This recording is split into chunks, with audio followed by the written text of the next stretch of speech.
Hello friend, ఇప్పుడు మనం factors of production చూద్దాం. చాలా డెడ్ ఈజీ టాపిక్ ఇది, అంత పెద్దగా వరి అవ్వాల్సింది ఏం లేదు. కాకపోతే చిన్న చిన్న ట్రిక్స్ చెప్తాను నేను. మీరు ఆ ట్రిక్స్ ఒక్కటి అంటే అక్కడక్కడ గుర్తుపెట్టుకోవడానికి ట్రిక్స్ చెప్తూ ఉంటాను. ట్రిక్స్ గుర్తుపెట్టుకున్నారనుకోండి, అలా ఎగ్జామ్లో ఫ్లోలో మీ పేపర్ అనేది నిండిపోతుంది అనమాట. So let's begin. So definition చూద్దాం. Production is a process by which goods or service are created. అంటే మనం గూడ్స్ సర్వీసెస్ని క్రియేట్ చేయడం, అంటే గూడ్స్ క్రియేట్ చేయడం, ఆ ప్రాసెస్ని మనం ఏమంటాం? ప్రొడక్షన్ అంటాం. సో ఒక డెఫినేషన్లో అదే ఉంది. అయితే దీన్ని రాసింది ఎవరు? ఎల్వుడ్ బుట్ట. మనం చాలా మటుకు రచయిత పేర్లు గుర్తుంచుకున్నాం, మనం రైటర్స్ పేరు అప్పుడప్పుడు గుర్తుండే మనకి. సో దీన్ని గుర్తుంచుకోవడానికి నా దగ్గర ఒక ట్రిక్ ఉందన్నమాట. ఎల్వుడ్ బుట్ట, మనకి ఇక్కడ బుట్ట అని కనబడుతుంది. మనం బుట్టలు ఎట్లా తయారవుతాయి? ఎల్త కట్టెలతో తయారవుతాయి. ఎల్త కట్టెలో ఎల్ తీసుకోండి, ఈఎల్. ఎల్త కట్టెలతో ఏం తయారవుతాయి? బుట్టలు తయారవుతాయి. సో అట్లా ఈజీగా మనం ఎల్త కట్టెలని ఏమంటాం? ఇంగ్లీష్లో వుడ్స్ అంటాం, వుడ్. అవునా? ఎల్ వుడ్ బుట్ట. ఇలా మనం ఏం తయారు చేస్తున్నట్టు మనం ప్రొడక్షన్ గురించే మాట్లాడుతున్నాం. మనం ఏం ప్రొడ్యూస్ చేస్తున్నట్టు? బుట్టలు ప్రొడ్యూస్ చేస్తున్నట్టు. బుట్టలు ఎట్లా తయారవుతాయి? ఎల్త కట్టెలతో. అప్పుడు పెండ బుట్టలు ఉంటున్నాయి కదా, పెండ తట్టలు. అట్లా మీకు ఐడియా ఉందో లేదు, చాలా రోజుల కింద చేస్తుండేవి, ఇప్పుడు తగ్గించేసారు. అప్పుడప్పుడు అడగండి, మీ పెద్దోళ్ళకి చెప్తారు. సో అవి బుట్టలు గుర్తుపెట్టుకోండి. ప్రొడక్షన్ అనగానే బుట్టలు గుర్తుకు రావాలి, ఎల్వుడ్ బుట్ట అనే వ్యక్తి గుర్తుకు రావాలి. Next meaning, it is the process of transformation of inputs into output. It is the process of transformation of inputs into output. అంతే కదా, మనకున్న రా మెటీరియల్స్ని ఇన్పుట్స్ మనం అన్ని రా మెటీరియల్స్ యూజ్ చేస్తూ ఫైనల్ గుడ్ తయారు చేయడమే మనం ప్రొడక్షన్ అంటాం. మనం ఆ ప్రాసెస్నే ప్రొడక్షన్ అంటాం. నెక్స్ట్ ఫ్యాక్టర్స్ ఆఫ్ ప్రొడక్షన్ చూద్దాం. Functional relationship between inputs and output is called production function. Sorry friends, ఇది ఒకటి కీ పాయింట్ అనమాట, ఇది రాసుకోండి. ప్రొడక్షన్ ఫంక్షన్ ఏంటి అంటే functional relationship between input and output. అంటే మనం ఎంత ప్రొడ్యూస్ చేస్తామో అంతే, మనం ఎంత ఇన్పుట్స్ యూజ్ చేస్తామో ఎంత అవుట్పుట్ వస్తుంది, దాన్ని రిలేషన్షిప్ని మనం ప్రొడక్షన్ ఫంక్షన్ అంటాం అన్నమాట. సో ఎంత ఇన్పుట్స్ యూజ్ చేస్తున్నాం, ఎంత అవుట్పుట్ వస్తుంది అని చెప్పడాన్ని ప్రొడక్షన్ ఫంక్షన్ అని అంటాం అన్నమాట.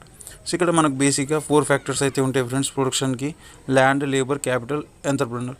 ల్యాండ్, లేబర్, క్యాపిటల్, ఎంటర్ప్రెన్యూర్, ఈ 4 గురించి మనం క్యారెక్టరిస్టిక్స్ ఏంటి అనేది డిస్కస్ చేద్దాం. ల్యాండ్ అనేది primary factors of production friends. మనకు ల్యాండ్కి వచ్చే రెమ్యునరేషన్ ఏంటి?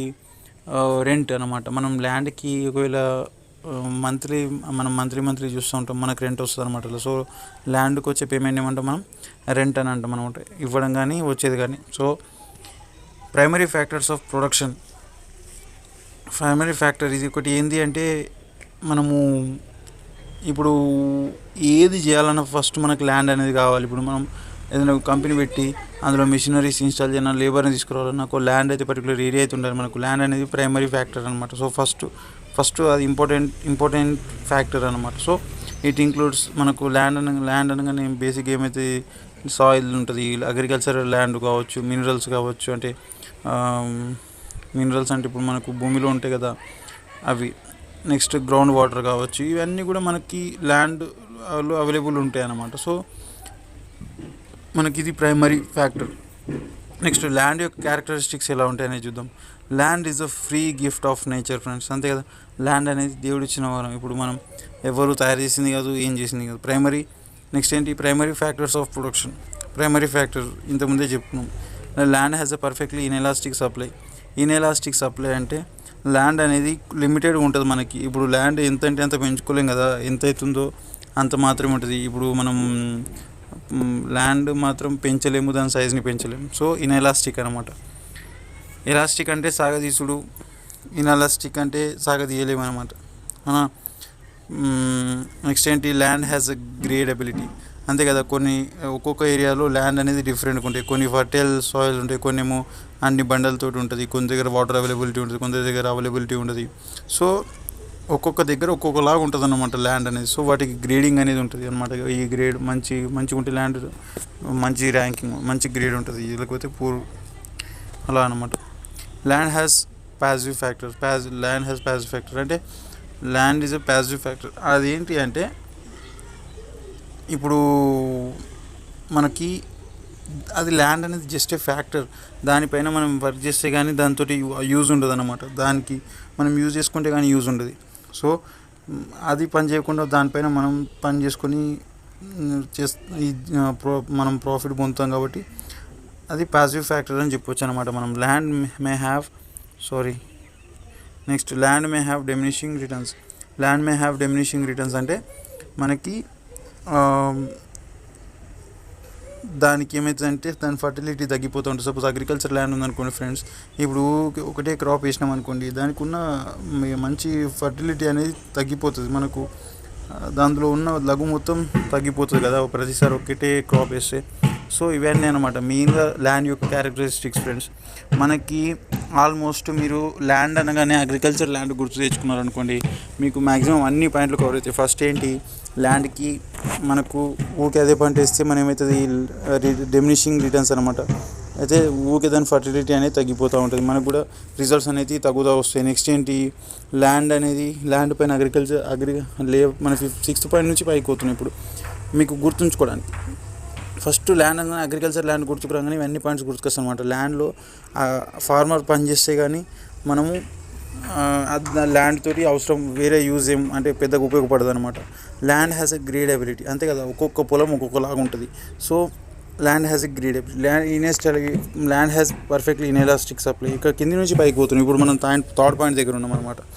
So land has perfectly inelastic supply అంటే దానికి సప్లై అనేది ఇప్పుడు మనకు ఎంత సాగదీయలేము. మనకు లిమిటెడ్ ల్యాండ్ ఎంత ఉందో అంత దాంట్లోనే మనం ప్రొడక్షన్ అనేది చేసుకుంటాం అనమాట. నెక్స్ట్ ఏంటి, ప్రైమరీ ఫ్యాక్టర్ ఆఫ్ ప్రొడక్షన్, అంతే కదా. మనకు బేసిక్గా ల్యాండ్ ఉంటేనే మనము ఇంకా ఏదైనా మందులు కానీ చల్లడం, ఇంకేదైనా ప్రాసెస్ అనేది చేస్తూ ఉంటాం. So is the free gift of nature, అంతే మనకు దేవుడు ఇచ్చిన వరం. మనం పంట పండించుకొని తినాలి మన ల్యాండ్లో, అదొకటి ఫ్రీ గిఫ్ట్ ఆఫ్ నేచర్. అంటే ఈరోజు పైసలు పెడితే అందరు కొంటారు, కానీ అంటే అది దేవుడు ఇచ్చింది కదా, ఈరోజు పైసలు వచ్చినాయి అందరు కొంటారు. సో బేసిక్గా అగ్రికల్చర్ ల్యాండ్ గుర్తుంచుకుంటే దానికి సంబంధించిన పాయింట్స్ అన్ని ఇట్లా ఇమాజిన్ చేసుకోవాలన్నమాట. ఒక స్టోరీ లాగా, ఒక సినిమా లాగా ఇమాజిన్ చేసుకోవాలి. అయితే అన్ని పాయింట్స్ అనేవి ఇట్లా టకాటక గుర్తుకొస్తూ ఉంటాయి అన్నమాట ఎగ్జామ్ టైంలో. నెక్స్ట్ ఏంటి, లేబర్ అంటే ఏంటి ఫ్రెండ్స్, మనకు లేబర్ పే చేసేది అని ఏమంటాం, వేజెస్ అంటాం. So remuneration which is pay to labour is called wages. So labour is an ability to work, అంతే కదా. మనం మొత్తం ప్రాసెస్ నడిపించేది లేబర్, మన ప్రొడక్షన్లో మొత్తం పని చేసేది లేబర్ అన్నమాట. So it is ability to work అన్నమాట. క్యారెక్టరిస్టిక్స్ ఎలా ఉంటాయి, యాక్టివ్ ఫ్యాక్టర్ అంటే వీళ్ళు పని చేస్తేనే ఇంకా ప్రొడక్షన్ అనేది నడుస్తూ ఉంటుంది. సో వీళ్ళే ఫస్ట్ స్టార్ట్ చేయాల్సింది, వీళ్ళే ఆ పనిని కంటిన్యూ చేయాల్సింది. సో వీళ్ళు యాక్టివ్ ఫ్యాక్టర్స్ అనమాట. నెక్స్ట్ ఏంటి, higher the quality of labour production will be more, అంతే కదా. ఎంత ఎక్కువ మంచి కెపాసిటీ అంటే ఎంత ఎక్స్పీరియన్స్ ఉంటే, ఎంత క్వాలిటీ ఉంటే పని చేసే దాంట్లో అంత ప్రొడక్షన్ అనేది వస్తుంది అనమాట. లేబర్ ఒకవేళ ఒక్కొక్కటి ఇంట్రెస్ట్ లేకుండా పని చేసిండు అనుకోండి, ప్రొడక్షన్ అనేది రాదు, ఖరాబ్ అయిపోతుంది. పెరిషబుల్ ఇన్ నేచర్ అంటే వీళ్ళు ఎప్పుడు శాశ్వతం కాదండి లేబర్. మనకి ఇప్పుడు ల్యాండ్ అంటే మనకి ఎప్పుడు శాశ్వతంగా ఉంటుంది, కానీ లేబర్ ఎప్పుడు శాశ్వతంగా ఉండదు.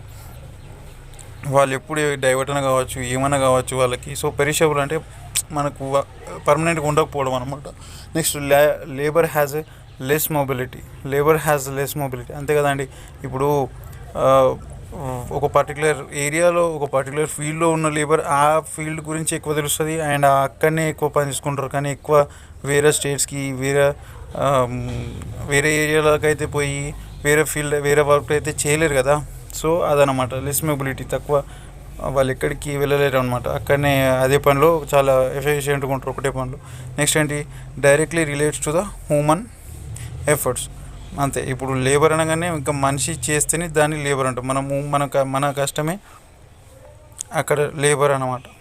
నెక్స్ట్ ఏంటి, difference in labour power. So labour to labour మళ్ళీ డిఫరెన్స్ ఉంటుంది వాళ్ళు ఒక్కొక్కరికి, అవునా.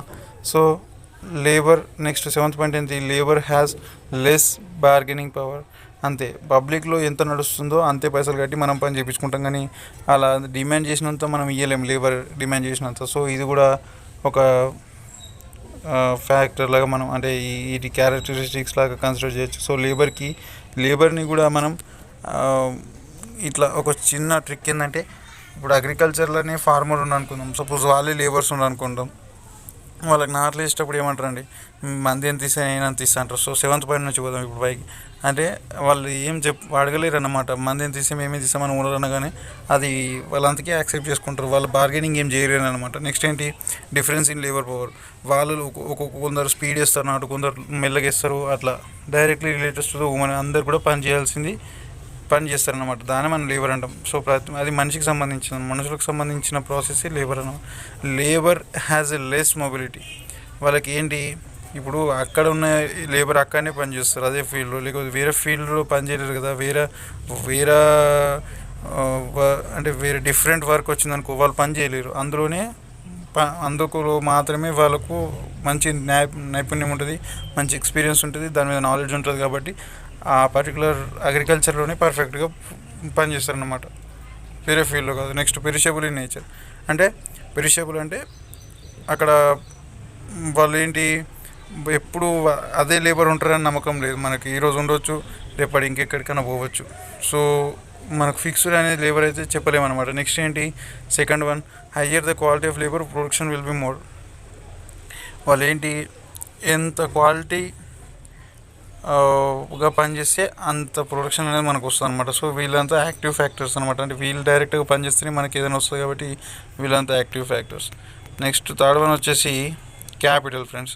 క్యాపిటల్ ఏంటి, క్యాపిటల్కి మనకు వచ్చే పేమెంట్ ఏంటి, interest. Remuneration which is received for capital is interest. So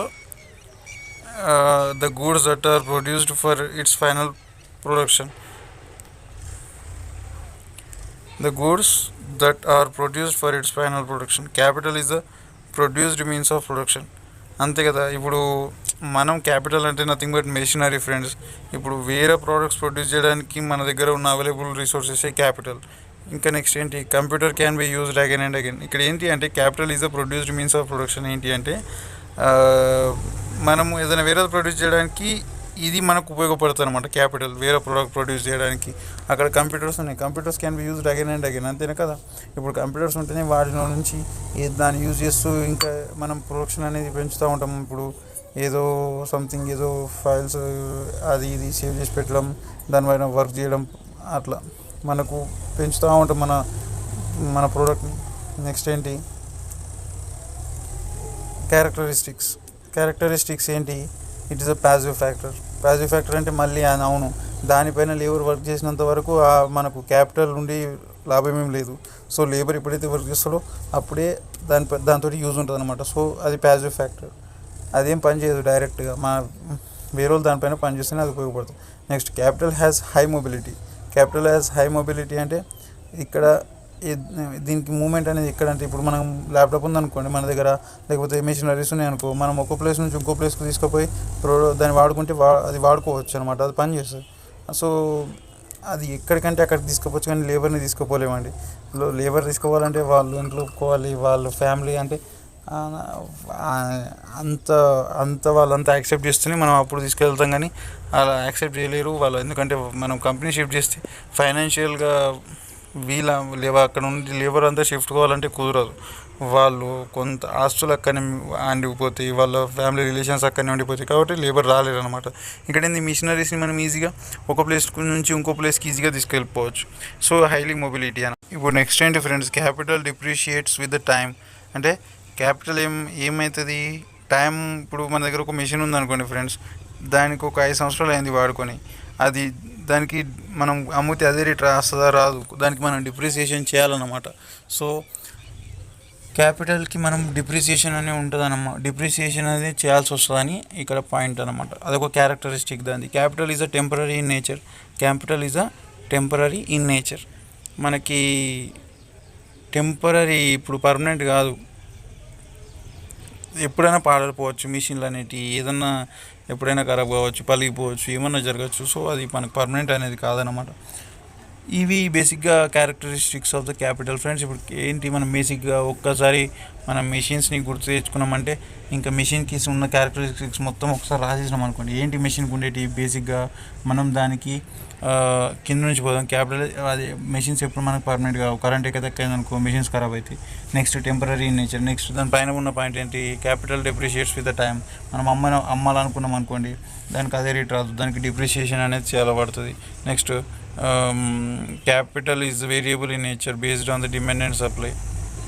and next ఏంటి, capital has high mobility. Capital has high mobility అంటే మనం మెషినరీస్ని ఇక్కడ నుంచి అక్కడికి షిఫ్ట్ చేయొచ్చు, ఏమైనా చేయొచ్చు. Next positive factor. Positive factor ఏంటి, దానిపైన మనం వారి లేబర్స్ వర్క్ చేస్తే కానీ మనం ఏమీ ఇది చేయలేము అన్నమాట. దాంతో అవసరం ఏమి ఉండదు. లేబర్స్ వర్క్ చేసినంత వరకు దాన్ని అది ఉపయోగపడుతుంది, లేకపోతే ఉపయోగపడదు అని అర్థం అనమాట. సో ఇవి బేసిక్గా characteristics of capital. Next entrepreneur అనేది ఇంపార్టెంట్ పర్సన్. ఇప్పుడు ఎంటర్ప్రెన్యూర్స్ అంటే నథింగ్ బట్ ఇక వర్క్ని నడిపించేటవాడు, మేనేజ్ చేసేటవాడు ఎంటర్ప్రెన్యూర్ అన్నమాట. So all the factors of are assemble together అన్నమాట. ఈయన ఏం చేస్తాడు ఎంటర్ప్రెన్యూర్, అన్ని ఫ్యాక్టర్స్ని ఒక దగ్గర అంటే ఒక అరేంజ్ చేస్తాడు అనమాట. ఒక ఆర్డర్లో అరేంజ్ చేసి వాటిని నడిపించే పని పెట్టుకునేది entrepreneur. So land, labour, capital, these work is done by entrepreneur అనమాట. అవన్నీ అరేంజ్ చేసుకొని పెట్టుకోవడం, వాటి నుంచి వర్క్ చేయించుకోవడం అనేది ఎంటర్ప్రెన్యూర్ చేస్తాడు. సో అదొకటి ఇంపార్టెంట్ ఫ్యాక్టర్ అనమాట. సో క్యారెక్టరిస్టిక్స్ ఎలా ఉంటాయి, అబిలిటీ టు ఆర్గనైజ్. ఇక్కడ ఏంటి, మొత్తం ఆర్గనైజ్ అంటే అరేంజ్ చేసుకునేది మొత్తం ఎంటర్ప్రెన్యూర్ అనమాట. Next risk bearer. ఏదైనా లాస్ కానీ వస్తే కానీ, ప్రాఫిట్స్ వచ్చినా లాస్ వచ్చినా, ఏం జరిగినా రిస్క్ వచ్చేది ఎవరికి, ఎంటర్ప్రెన్యూర్కి అనమాట. రిస్క్ తీసుకునేది ఎంటర్ప్రెన్యూర్. ఇన్నోవేటివ్ అంటే కొత్తగా ఆలోచించేది, కొత్త ప్రోడక్ట్స్ని తయారు చేయడం కానీ, కొత్త ఐడియాస్ యూజ్ చేయడం కానీ, టెక్నాలజీని యూజ్ చేయడం కానీ, అది అంతా కూడా ఎవరు తీసుకొస్తారు, ఎంటర్ప్రెన్యూరే స్టార్ట్ చేస్తాడు. నెక్స్ట్ ఏంటి, డిసిజన్ మేకింగ్. సో ఎంటర్ప్రెన్యూర్ అనేటోడు డిసిజన్ తీసుకుంటాడు అనమాట. మనం ఏదైనా ప్రాజెక్ట్ చేయాలన్నా, ఏమన్నా ప్రొడక్ట్స్ తయారు చేయాలన్నా డిసిజన్ తీసుకునేది ఎంటర్ప్రెన్యూర్ అనే వాడు తీసుకుంటాడు అన్నమాట. Next communication skills. వీళ్ళ దగ్గర ఏముంటాయి, ఎంటర్ప్రెన్యూర్ దగ్గర మంచి కమ్యూనికేషన్ స్కిల్స్ ఉంటాయి. అతను ఎప్పుడు ఏదో మంచి మాట్లాడి కన్విన్స్ చేస్తూ ఉంటాడు అనమాట. సో ఇలాంటి క్యారెక్టరిస్టిక్స్ ఎంటర్ప్రెన్యూర్ దగ్గర ఉంటాయి బేసిక్గా. ఇవన్నీ about factors of production and their characteristics friends. చాలా సింపుల్గా అర్థమైపోయింది అనుకుంటా. మీరు ఏం లేదు, ఖాళీ ఇమాజిన్ చేసుకోవాలి. ఇప్పుడు స్టోరీ లాగా ఇమాజిన్ చేసుకోవాలి. అసలు ఒక ఎంటర్ప్రెన్యూర్కి ఉండాల్సిన లక్షణాలు ఏంటి, ఎట్లా ఉంటాడని క్యారెక్టరిస్టిక్స్ రాసేసిండు అనుకోండి, మనకు సరిపోద్ది. సో ఇది చాలా ఈజీగా ఉంది friends. Hope you would understand. And నచ్చితే కానీ ఒక లైక్ కొట్టండి, సబ్స్క్రైబ్ చేసుకోండి మీరు చేయకపోతే ఇంతకుముందు. Thank you, bye.